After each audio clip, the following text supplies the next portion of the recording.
তোরা তো আমার ছোটবেলার ফ্রেন্ড, আর তোরা এইভাবে আমারে পচাবি, তোদের থেকে কখনো এরকম আশা করি নাই। আরে আমরা কি তোরে পচাইতেছি নাকি?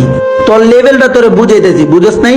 বন্ধু এত কথা বাদ দে, আরে বাদাম আলার লগে কি কথা কবি, ওর কাছ থেকে বাদাম লো আর চল আমরা দুজন ঘুরি গা। তুই অনেকদিন পর আইসিস বিদেশ থেকে।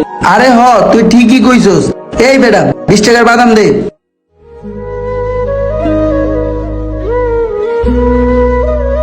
বন্ধু এই যে বাদাম। ধর, এই যে পুরোটাই রেখে দে।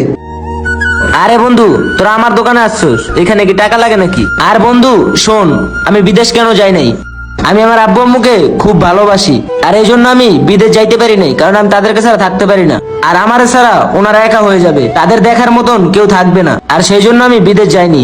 আরে বন্ধু, আমরা তো বুঝতে পারি নাই তুই তোর আব্বু আম্মুরে এত ভালোবাসস, সেই জন্য যে তুই বিদেশ যাস নাই। সরি রে বন্ধু, আমরা তোরে না জেনে অনেক কথা বলে ফেললাম। আরে বন্ধু সরি বলতাছিস কেন? আমরা তো বন্ধু বন্ধুই তাই না? সেই ছোটবেলাতে একসাথে বড় হইছি। আর শোন, এই টাকাটা রাখ। আর তোরা আমাকে অপমান করছিস, আমি কি তোদেরকে অপমান করবো? একসাথে আসিস, বিকালবেলা আড্ডা দিব নে। আচ্ছা ঠিক আছে বন্ধু, আর এই টাকাটা নিলাম, বিকালবেলা এক লগে আমরা দুজনে মিললে তোরে ট্রিট দিব না, আহিস। আচ্ছা ঠিক আছে বন্ধু।